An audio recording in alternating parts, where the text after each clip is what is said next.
Qu'est-ce que c'est que Solar?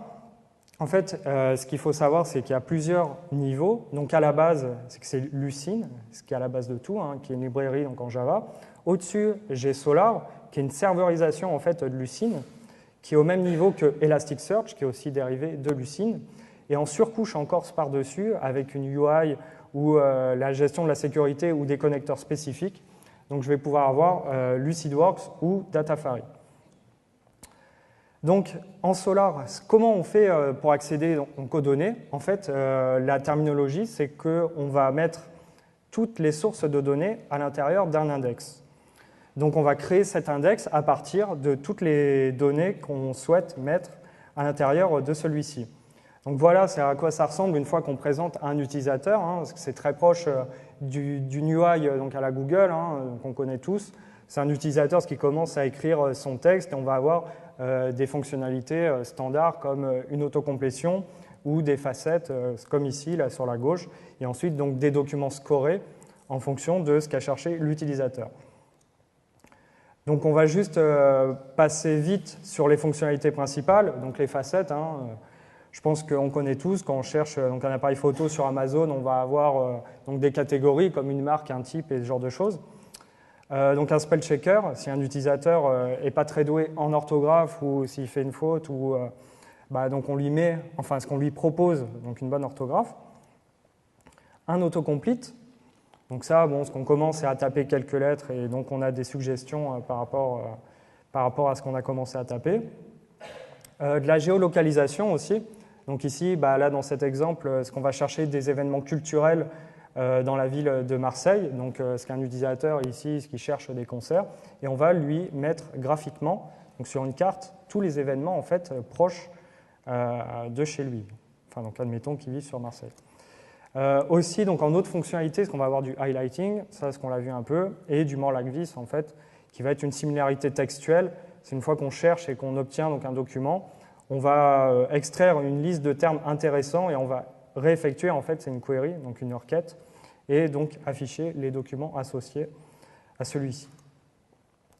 Avec Solar aussi, ce qu'on peut faire de la BI, hein, enfin du marketing, c'est si on veut donc avoir des recommandations par rapport à nos clients.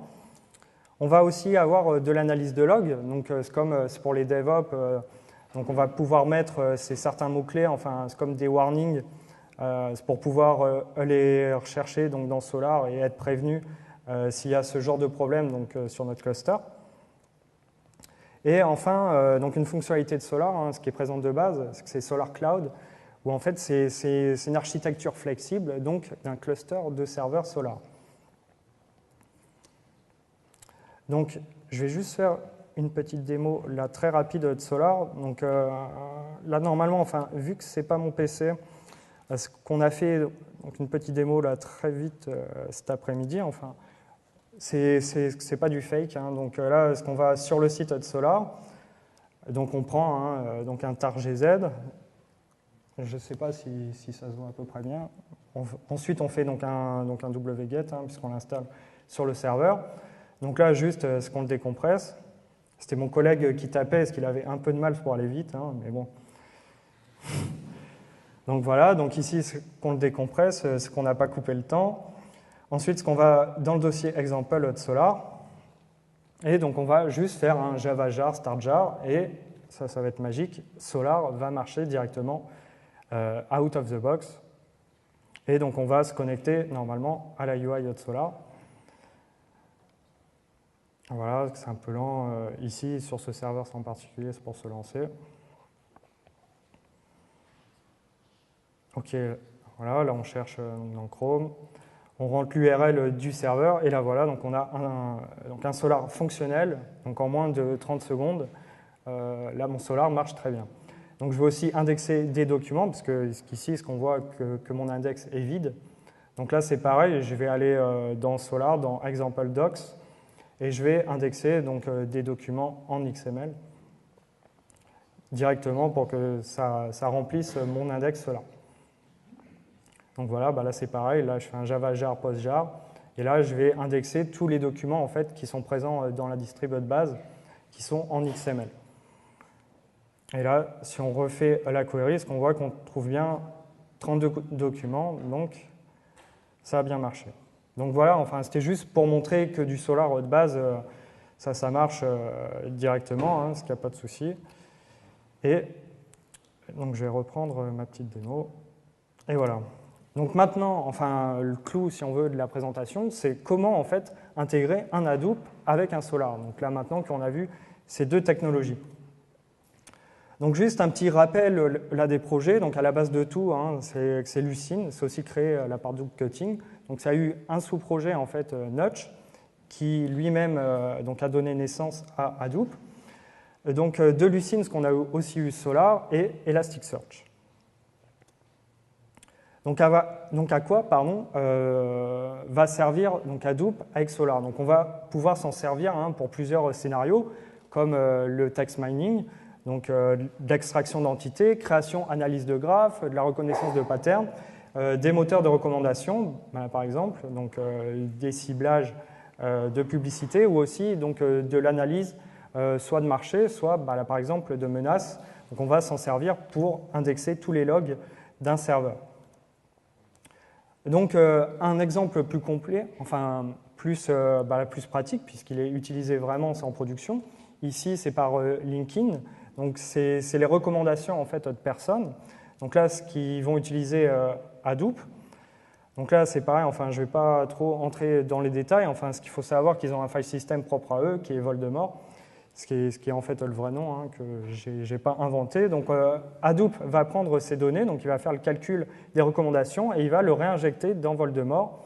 Et en fait, donc à l'affichage, on va se servir de ces données-là, en fait, calculées par Hadoop pour pouvoir afficher les recommandations à mon utilisateur. Ça peut aussi servir, sur LinkedIn, ils se servent aussi de Lucene pour la recherche pure d'utilisateurs. Donc là, en fait, ce qu'on va constituer donc un index de Lucene. Et en fait, donc un utilisateur, quand il va chercher un autre utilisateur, il va s'en servir pour pouvoir effectuer cette opération. Enfin, donc un dernier exemple, Netflix, donc lui qui a un site de streaming légal de vidéos. Donc avant Hadoop, ce qu'il leur fallait plus de 24 heures, c'était pour traiter des logs. Et grâce à Hadoop, ce qu'ils mettent seulement 1 heure. Donc ce qu'on peut dire que ce qu'ils auront quand même eu, c'est un beau gain de temps. Et enfin, que donc une utilisation d'Hadoop correcte est vraiment conseillée là, dans ce cas-là. Aussi, donc, Netflix qui vont utiliser Solar pour faire toute la recherche de contenu, donc avec toutes les fonctionnalités sympas que l'on a vues avant, comme de l'autocomplétion et de la recommandation donc, par rapport au goût de mes utilisateurs. Enfin, ce qu'il faut savoir que Amazon, donc Cloud Search, ce qu'ils utilisent aussi Solar depuis mars 2014, donc c'est performant et scalable. Hein. Donc ce qu'il est vraiment en production depuis cette date-là. Donc on peut s'en servir pour pouvoir effectuer de la recherche dans ces applications qui sont hébergées sur EC2. Donc ce qu'on va voir concrètement en fait, c'est comment intégrer Hadoop et Solar. Donc là je vais vous présenter donc un scénario en fait qui est de l'analyse de tickets de caisse. Là, c'est ce qu'on est en train de faire en ce moment donc avec Mapper. Donc, en fait, ce qu'on considère qu'on a des données brutes qui sont en fait les tickets de caisse, mais qu'est-ce qu'on va pouvoir faire avec?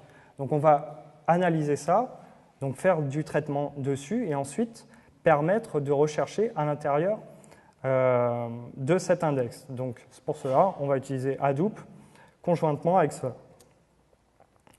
Donc, le premier niveau d'intégration ici, ça va être que Hadoop et Solar sont complètement indépendants. Donc, on effectue donc des calculs sur Hadoop. Admettons ici que ça soit avec Pig. Donc, on importe un fichier CSV de tickets de caisse avec Pig. Et ensuite, on va effectuer toutes les opérations qu'on veut dessus, comme de l'analyse ou là, par exemple, un calcul de panier moyen, ou admettons que la TVA est changée entre-temps. Et donc, on a besoin de faire ces calculs dans Hadoop. Ensuite, une fois qu'on a fait tout ce qu'on voulait sur Hadoop, on va exporter donc, les données. Donc là, admettons qu'on va générer un fichier XML, toujours avec Pig, et ensuite ce XML, qu'on va l'indexer dans un Solar qui sera en standalone. Donc ici, ce qu'on va utiliser une contribution de Solar, qui est le Data Import Handler, qui est fourni de base par Solar.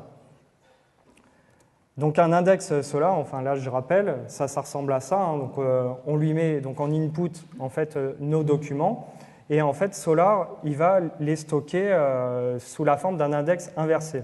C'est exactement pareil qu'un index dans un livre. Enfin, ce qu'il faut prendre ça, c'est comme analogie. Donc, on a une liste de termes, en fait, qui sont présents dans les documents, et à chacun de ces termes, ce qu'on associe les documents liés. Donc, les avantages, en fait, de ce niveau d'intégration, c'est que si on a déjà un Solar présent, on va juste ajouter donc, un nouvel index Solar, qui sera dédié que pour ça, donc un core Solar. C'est mature parce que les deux technologies, elles sont éprouvées, hein, aussi bien Solar que Hadoop. Mais là, par contre, c'est en inconvénient, parce qu'on va avoir donc à exporter donc, nos données de HDFS vers un système de fichiers local, en fait, qui sera propre au système sur lequel est hébergé le Solar. Le deuxième niveau d'intégration, en fait, c'est qu'on va avoir notre index de Solar directement sur HDFS. Et là, donc, c'est aussi prévu de base hein, par Solar. Donc ici, là, cette commande-là, c'était pour lancer, en fait, c'était un Solar Cloud. Donc on voit qu'on met en Directory Factory, donc on précise HDFS, et en Solar HDFS Home, donc on précise donc à quel endroit sera présent l'index Solar, donc sur HDFS. Donc avantage, c'est que c'est tolérant en panne, puisqu'on utilise le système de réplication de HDFS, et c'est en quelque sorte un gain d'espace disque, puisqu'on n'aura pas besoin de remplir donc, un nouveau disque en fait, sur lequel est présent donc un Solar sur une autre machine, puisqu'on va utiliser notre cluster HDFS déjà présent. Et enfin, donc le troisième niveau d'intégration, là, ce qu'on va vraiment tout faire avec Hadoop, donc on crée l'index Solar à l'aide de job map reduce. Donc ça, c'est un travail en cours. Pour ceux que ça intéresse de contribuer, j'ai mis le nom de l'issue sur Jira. Donc, c'est fourni aussi, il y a une contrib expérimentale qui est fournie avec Solar, hein, donc on peut déjà commencer donc, à jouer un peu dessus. Et donc en avantage, le principal, c'est qu'on va augmenter les performances d'indexation sur de gros volumes de données, parce qu'admettons que l'on indexe vraiment donc des volumes de données considérables, voilà, ce qu'on va directement tout gérer par HDFS. Et donc, ça va être encore plus utile si les index vont être stockés sur HDFS. Donc enfin, ce qu'il faut savoir, c'est qu'il y a la fonctionnalité de search, c'est qu'elle est présente sur plusieurs distributions en fait, qui ont, sur plusieurs distributions principales d'Hadoop, comme le Mapper ou Hortonworks, qui ont des partenariats en fait avec LucidWorks, qui est en fait la compagnie commerciale de Solar. Ce qu'il faut savoir aussi, c'est qu'il y a Cloudera Search, où eux, ce qu'ils ont mis aussi donc un Solar qui est carrément en fait intégré donc à la distribution. Donc là, ils ont encore franchi donc, un niveau d'intégration. Et je vais passer juste maintenant donc, à une petite démo très rapide où en fait, je prends toujours le scénario des tickets de caisse, où là, j'ai importé dans Pig donc, mes tickets. Ensuite, j'ai effectué toutes les opérations que je voulais dessus. Ensuite, j'ai indexé ça dans un Solar, et là, je vais montrer que l'étape 4 une fois que je veux rechercher sur ces données. Donc voilà, donc en haut à gauche, en fait, c'est à quoi ressemble donc un index de Solar. Ici, j'ai mis le nom de chacun des champs dans lequel je veux les mapper. Ce qu'il faut savoir, c'est que Solar est schemaless aussi, hein. Donc j'aurais pu aussi me servir de cette fonctionnalité. Et en bas à droite, en fait, c'est à quoi ressemblent les documents dans Solar, donc une fois que ça a été indexé. Donc ici, c'était des tickets de caisse, hein, donc on voit c'est un produit avec une marque, un prix et dans quel magasin est-ce qu'il est présent. Donc très rapidement, je vais lancer Chrome. Voilà. Donc ici, donc on a créé en fait donc une UI propre pour ça. Donc c'est comme je l'ai présenté un peu avant, hein, donc on a des facettes à gauche par rapport à un prix et à une marque. Donc si on cherche du shampoing, donc là je vais avoir mon autocomplétion. Voilà, donc shampoing. Et ensuite, j'ai ensuite un cluster en fait de points dans lequel est présent. Donc on voit que vers Paris, ce qui consomme plus de shampoing que vers Le Havre. Mais bon, on ne peut pas faire de conclusion hâtive. Et donc on voit que là, par exemple, dans un magasin, donc là vers Paris, ensuite, quand je clique sur un article, j'ai toutes les informations liées à cet article-là. Et Et donc, là, voilà donc un exemple concret de comment intégrer un Hadoop avec un Solar. Et j'ai fini de vous ennuyer avec ma présentation et j'en arrive à la fin. Voilà.